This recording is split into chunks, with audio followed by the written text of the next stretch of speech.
Bienvenue sur les news de Samir. Aujourd'hui, on va parler d'une actualité, même plusieurs, mais on va parler du sujet de cette église à Saint-Ouen, ou un truc comme ça, qui a pris feu. Et donc, ça va faire un petit buzz sur les réseaux sociaux, c'est-à-dire que comment ça se fait qu'il y a énormément d'églises qui partent en fumée comme ça ces derniers temps? Ça, je vais y répondre. Donc, on va parler de ce sujet-là. Et ça va faire polémique parce que, encore une fois, certains vont sous-entendre que c'est lié à ce qui se passe au Moyen-Orient. Certains vont dire que c'est les musulmans. Alors, c'est quoi le rapport? Il y a un pseudo-prêtre qui va encore une fois essayer de mettre ça sur le dos aussi des musulmans, ce qui est pathétique, hein, vraiment, hein, c'est puéril. Ce minable prêtre catholique, je vais lui faire un petit cours pour lui expliquer pourquoi, pourquoi, parce qu'il est de sa responsabilité à lui, hein, plutôt que celle des musulmans. Mais, et derrière, il faut savoir qu'il y a beaucoup de choses qui se fassent naturellement. Voilà. Mais il y a parfois la main de l'être humain qui crée ce genre de drame. Et c'est ça qui est fou, c'est qu'on a un suspect, enfin voilà, alors un suspect, même si on pense que c'est lui à 100%, mais bon voilà, tant qu'il n'est pas jugé, on a un suspect. La problématique, c'est que celui qui a fait l'annonce, j'ai pas son nom, mais c'est... est-ce que j'ai noté son nom? C'est incroyable quoi. Il s'appelle un certain Mehdi, je sais pas quoi. Et donc, le procureur de la République, Mehdi nanana, je sais plus quoi son nom de famille, a expliqué qu'ils avaient chopé le suspect. Et les droitards, tellement ils sont racistes, tellement certains ils ont la haine, ils se sont dit quoi? Mehdi machin, c'est lui le coupable. Alors que c'est le procureur. Tu vois. Et donc, on va parler. Alors, le premier suspect, ça serait Joël Vigoureux. Et donc, on va revenir là-dessus. Et c'est juste un feuilleton, le truc, c'est exceptionnel. Avant de démarrer la vidéo, je vous invite à vous abonner, laisser un commentaire, un like pour le référencement, me rejoindre sur les réseaux sociaux et mes chaînes secondaires. Je ne peux pas mettre toutes les vidéos d'actu sur cette chaîne-là, donc n'hésitez pas à aller sur ma chaîne secondaire d'actualité. Donc voilà, bref. Je vais, avant de vous montrer aussi les séquences sur TPMP qui vont réagir là-dessus, je vais d'abord expliquer pourquoi, avant de vous lire les articles ou autres, pour ma part, pourquoi il y a autant, comment dire ça, on va dire d'incendie, c'est ça, tout simplement, hein, je suis désolé pour dire ça pour les catholiques, et c'est pas méchant, mais il y a de moins en moins de catholiques en France. C'est logique, il y a de moins en moins de catholiques en France, il y a de plus en plus d'athées. Il faut savoir qu'avant, les églises, comme les synagogues, étaient financées par l'État. Les seuls lieux religieux qui ne sont financés que par les fidèles, c'est les mosquées. Donc, voilà. La problématique entre les mosquées, par exemple, et les églises, c'est que les églises, ce sont souvent des édifices religieux, des édifices anciens. Hein. C'est pas comme les mosquées qui ont été construites il y a 30 ans. Hein. C'est des trucs parfois qui sont pluricentenaires. Et le problématique, c'est que ça fait très longtemps qu'ils ne sont pas... Enfin, il n'y a plus personne qui va à l'église. C'est rare ceux qui vont à l'église, tu vois. C'est pas, ça n'a rien à voir. À 4 heures du mat, c'est pas comme dans les mosquées où tu as des gens qui viennent pour prier et qu'ensuite ils rentrent chez eux. Il n'y a personne dans une église qui va faire ça. Il n'y a pas de jeunes qui... Les églises, c'est juste certains papis qui ils y vont rapidement comme ça vite fait, ou certains jeunes qui y vont pour dire, pour tweeter, regardez, moi je vais dans une église, etc. Mais c'est devenu... c'est devenu un musée. Il faut savoir que en France, les églises, majoritairement, sont devenues des sortes de musées à visiter. Ce ne sont plus des lieux religieux. Et donc, forcément, moins il y a de monde, moins il y a d'argent, des dons, des donateurs, etc. Et on ne peut plus après financer l'entretien. C'est comme une vieille maison. Au bout d'un moment, si tu ne l'entretiens pas, qu'est-ce qui se passe? Elle devient fragile. peu importe d'une manière, elle devient fragile et soit elle s'effondre, soit elle prend feu, ou soit voilà, elle devient dangereuse, etc. Donc, et c'est pour ça que vous pouvez voir en France beaucoup d'édifices religieux qui sont rachetés par des entrepreneurs et qui coûtent peu cher, hein, ensuite qui les retapent et en font des maisons, en font des chambres, etc. Mais peu importe. Peu importe. Donc, s'il y a autant de drames, c'est de la faute. Enfin, c'est pas de la faute. C'est parce qu'il y a tout simplement pas assez de catholiques. C'est tout. Je les vois beaucoup, certains, sur les commentaires qui chialent. Eh ben, si tu chiales, ben, va dans l'église, va donner. Vous inquiétez pas, la paroisse, ils vont prendre cet argent-là et ils vont refaire les travaux. Vous êtes en train de parler sur les réseaux sociaux en parlant, oui, mais la France, c'est une culture, c'est ci, c'est cela. Les gars, je rappelle une chose, hein, et je vais faire un petit scandale. Après, je vous mets les vidéos. Je vois tous les droitards dire, ouais, c'est notre culture. C'est une église catholique, c'est avant tout un lieu de culte. Quoi que tu en dises, quoi que tu en fasses. C'est un lieu de culte. Et si personne n'y va, ben, ça sert plus à rien. Une mosquée où aucun musulman ne va dedans, ce n'est plus une mosquée. Salut, au revoir, bye bye. C'est bien ça qu'il faut comprendre. Avant tout, c'est aussi la population qui fait le truc. C'est la même chose, excusez-moi, je fais une parenthèse sur l'immigration. La France, c'est le pays, c'est l'endroit, mais c'est aussi le peuple. Tu vois, contrairement, et c'est pour ça que je reproche à certains qui disent la France, faut l'aimer. Pour être français, il faut aimer la France. Non, non, non. Non, non, non, non, non, non. C'est un peuple. C'est-à-dire que c'est pas, tu prends pas 50 millions d'Africains qui disent j'aime la France, j'aime la France. Et puis en fait, on leur dit quoi? Allez, remplacer les Français. Non, non, non, non, non. La France, c'est un peuple, c'est une histoire, c'est quelque chose comme ça. Et donc, un édifice religieux, c'est aussi les gens qui la font. Et s'il n'y a plus personne, eh ben, partons, hein, salam alaikum. Bref. Incendie de la cathédrale de Saint-Omer, un suspect, alors ouais c'est Saint-Omer, un suspect avec de nombreux antécédents interpellé. Et ça va permettre encore une fois de parler de ce laxisme. 24 heures après l'incendie qui a ravagé une partie de la structure de la cathédrale de l'Immaculée Conception de Saint-Omer dans le Pas-de-Calais, un homme âgé d'une quarantaine d'années a été placé en garde à vue. Il est déjà connu de la justice pour des faits d'incendie. L'incendie de la cathédrale de Saint-Omer dans la nuit du 1er au 2 septembre serait... Attendez, hop. Serait criminel. Serait bien... Excusez-moi, j'aime bien, comme ça que vous puissiez voir. Serait bien criminel. Ce 3 septembre, le procureur de la République, Mehdi Ben Bouzid, et ils sont tombés sur Mehdi Ben Bouzid. Les gens sont tombés sur Mehdi Ben Bouzid. A indiqué qu'un homme âgé d'une quarantaine d'années avait été placé en garde à vue la veille. Il est soupçonné d'avoir mis le feu dans la sacristie avant que l'incendie ne se propage dans tout l'édifice. Le clocher a également été touché et s'est effondré aux alentours de 5 heures du matin. Malgré l'intervention des pompiers, une cinquantaine de riverains habitant à proximité de l'édifice a été évacuée préventivement, a indiqué la préfecture avant que le feu ne soit complètement maîtrisé. C'est incroyable. Vraiment. Incroyable. Flash, un certain Mehdi Ben Bouzid a été accusé par plusieurs internautes d'avoir brûlé l'église de Saint-Omer dans le Pas-de-Calais. En réalité, le principal suspect est Joël Vigoureux, hein, c'est lui. Alors, ça permet de parler de ce sujet-là, mais en plus, derrière, c'est le laxisme. Un multirécidiviste condamné 25 fois. 25 bip fois. 25 fois.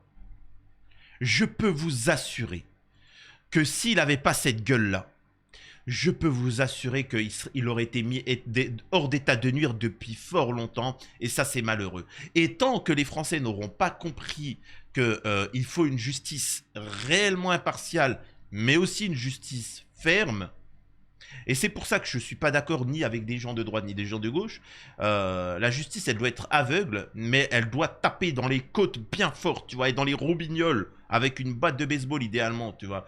Mais on se rend compte qu'avec certains, la justice, excusez-moi de dire ça, elle se met à quatre pattes et elle prend des bonnes doses de kilomètres de trucs. Et elle se met aussi sur les genoux, elle fait des bonnes pipes au miel. Et avec d'autres, elle fait la mafieuse, tu vois, elle fait la meuf de cité. Donc c'est cette problématique qu'il faut dénoncer en France. Parce que si la justice était réellement impartiale et sans pitié, il n'y aurait pas tous ces gens-là. Cet homme-là aurait été mis hors d'état de nuire. Je suis désolé, on ne fait pas 25 fois une bêtise. On ne fait pas 25 fois une bêtise. La 25e fois, je suis désolé. La 24e fois, il y a un moment, quand on ne le met pas en taule définitivement, il y a un moment, il faut se dire peut-être qu'il y a des responsabilités. Peut-être qu'il y a des gens qui ne l'ont pas foutu en taule, qui ont des responsabilités derrière. Je dis ça comme ça. Il a déjà tenté de brûler une quinzaine d'églises. Mehdi Ben Bouzid est en fait le procureur de Saint-Omer. Une quinzaine. Une quinzaine. Alors, premièrement, il faut faire une enquête et savoir si derrière, il n'y a pas un intérêt économique. Ça aussi, il ne faut pas non plus laisser ce point-là. On brûle. Il y a une église qui ne sert plus à grand-chose. Elle coûte un bras. Elle coûte énormément de cher pour l'entretien. Il y a un entrepreneur qui veut construire dessus et il est prêt à mettre 10 millions, mais il y a là l'édifice. Donc, on met le feu, hop, et puis voilà. J'ai pas dit que c'était ça, mais cet homme-là, 15 fois, 15 fois. 15 fois. Il y en a un, il a craché sur une... Alors, il y en a plein qui ont fait ça sur des mosquées, pareil, ils n'ont rien eu du tout. Il y en a un, il a craché sur une kippa, il a fait 4 mois ferme. Il y en a un, il a voulu, j'ai bien dit, voulu brûler une synagogue. Il a été abattu. L'autre, enfin, il y a un moment, est-ce qu'on pourrait faire, excusez-moi de vous dire ça, est-ce qu'on pourrait avoir le même traitement pour les églises et les mosquées que le traitement sur les synagogues? Je dis ça juste comme ça. Je suis pour l'égalité. Vous savez, liberté, égalité, fraternité. Est-ce qu'on pourrait un peu avoir les catholiques et les musulmans, mais d'autant plus les catholiques parce que c'est un pays à la base d'origine catholique. Enfin, catholique, c'est... Est-ce que on pourrait avoir l'équité par rapport aux synagogues ou comment ou ce que je dis c'est trop choquant? Et donc là, on va écouter l'exposé fait par TPMP et je sens qu'on va pas être déçu. L'Immaculée Conception à Saint-Omer, dans le Pas-de-Calais, a pris feu dans la nuit de dimanche à lundi. Plusieurs dizaines de riverains ont dû être évacués et une centaine de pompiers mobilisés. L'accusé est apparemment un multirécidiviste. Est-ce que vous pouvez nous raconter cette histoire? Écoutez, ça s'est passé dans la nuit de lundi à 4h30 du matin. La cathédrale est en feu. 120 pompiers sur place, on évacue une soixantaine de riverains parce qu'on craignait, un peu comme à Notre-Dame, l'effondrement du bâtiment. Finalement, les pompiers ont réussi à éteindre le feu et l'enquête a été confiée à la gendarmerie de Saint-Omer et ils ont interpellé un multirécidiviste, un type qui a 39 ans, qui est archi connu des services de police, qui sort de prison pour des faits similaires.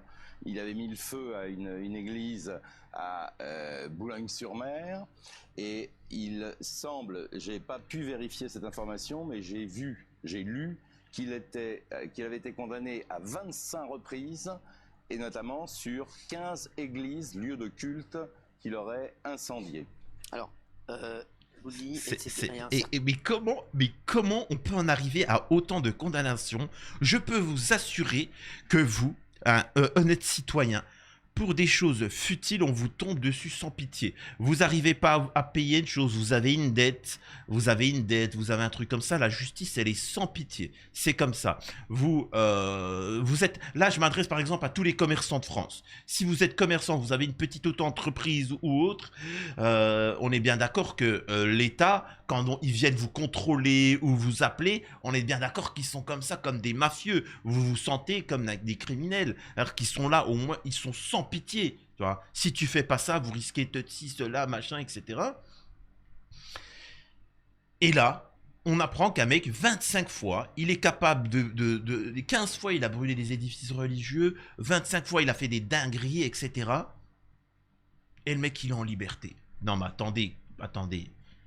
Mehdi Ben Bouzid, qui a été accusé par plusieurs internautes d'avoir brûlé l'église, ça c'est quand même incroyable, qui n'a rien à voir là-dedans. En réalité, le principal suspect, c'est un certain Joël Vigoureux. Hein, c'est ça. Et je précise que le nom que vous venez de citer avant, c'est le procureur de la République de Saint-Omer. C'est ça, vous vous rendez compte? Donc en fait, c'est ça. Non, mais en gros, ils ont vu un nom arabe à consonance musulmane, pardon. Ils ont vu Joël Vigoureux, et le procureur c'est Joël Vigoureux. Donc le procureur c'est Joël et le suspect c'est... Non mais ça, c'est incroyable cette histoire, franchement. Elle est incroyable. Et c'est sorti sur les réseaux sociaux. Je sais, c'est fou. Et donc tout le monde a dit... C'est dingue, c'est vrai que c'est pour vous montrer la psychopathie de certains, la dinguerie, c'est-à-dire que ils ont vu les faits, ils ont vu le procureur Mehdi machin dénoncer, enfin dire comme quoi qu'ils ont arrêté Joël Vigoureux. C'est pour vous expliquer, et vous savez quoi? Moi, j'ai pu le voir, alors maintenant je les bannis en commentaire, les gens comme ça. Je parle d'une actualité, alors parfois certains ils ne regardent même pas la vidéo, je dénonce un truc, je dénonce quelque chose, tu vois, et en commentaire on me dit, t'as pas honte de dire... Enfin, c'est-à-dire que, c'est par exemple, je vais dénoncer le fait qu'on brûle les églises. En commentaire, t'as pas honte d'être content de ça? Tu dis quoi? Mais comment ça? Le gars qui a écrasé le gendarme, là, Éric Commun, vous me connaissez, je suis assez radical là-dessus, moi je suis pour la peine capitale, etc.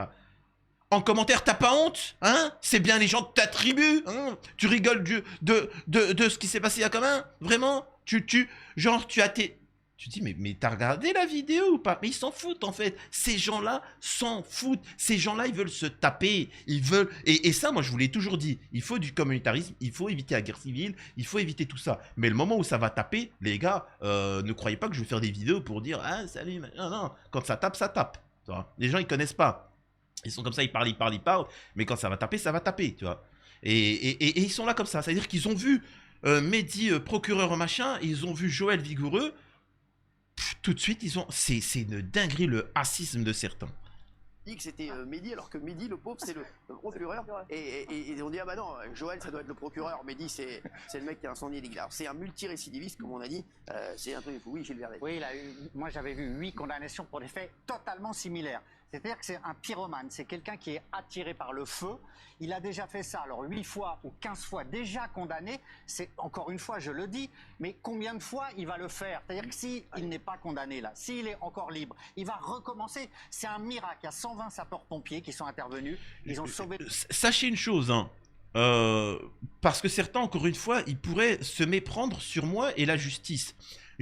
Par exemple, je serais beaucoup moins sévère avec, encore que moi je suis pour légaliser, j'ai jamais fumé de ma vie, mais légaliser la fumette pour justement mieux détruire les réseaux, contrôler le machin, et après réduire la fumette.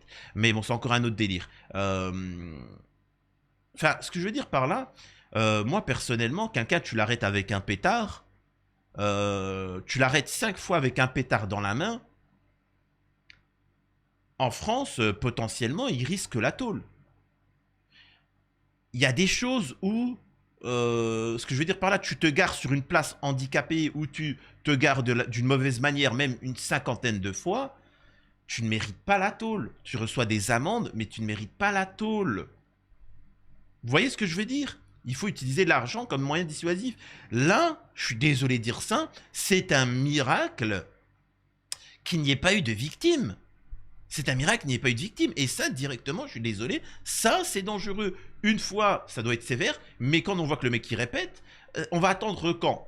Quand le moment où il y aura des victimes humaines pour pouvoir essayer de le condamner sévèrement? Non, je suis désolé, c'est pas sérieux. Là, il faut la perpète, là.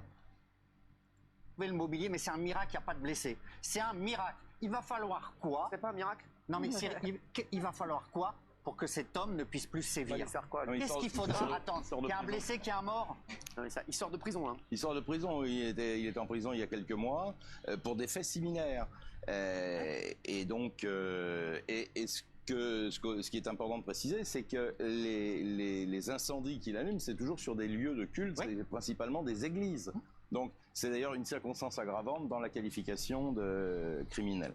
J'aimerais qu'on vienne maintenant sur la disparition de Lina, on se rappelle. Bon, ça sera pour une autre vidéo, mais voilà, encore une fois, on voit un problème en France, c'est le laxisme incessant.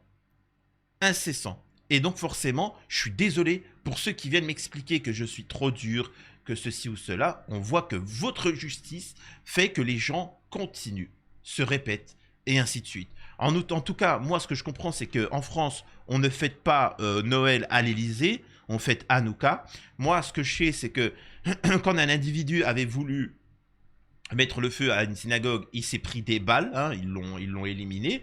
Et je constate juste que quand on fait la même chose pour des mosquées et des églises, bah, tu peux le faire 25 fois, bah, tu seras toujours libre. On va continuer. Et ainsi de suite. Et voilà. Et donc, il y a un moment, moi, je pose la question, véritablement, quand est-ce? Et ça, je vous l'avais toujours dit, le problème, c'est la frustration des gens. Les gens ne veulent pas régler les problèmes. Ils ne veulent pas régler le problème de ces gens-là. Parce que t'en as, ils en ont fait le buzz quand ils ont pensé que c'était un musulman, un maghrébin, et ils en ont parlé, t'as vu, machin. Quand ils ont vu que c'était pas un musulman, ils ont arrêté d'en parler. La gauche, ils sont venus, ouais, vous avez les... D'accord, ça c'est une chose qu'ils ont accusé un maghrébin, tout ça. Maintenant, une fois que c'est bon, vous vous êtes calmés les gauchistes, les droitards, est-ce qu'on peut s'occuper de son cas à lui? Oui ou non? Malheureusement, ça va être non. C'est ça, hein, c'est ça la problématique en France. C'était les news de Samir, j'espère que ça vous a plu. Dites-moi votre avis en commentaire et on se retrouve une prochaine fois. C'était les news de Samir.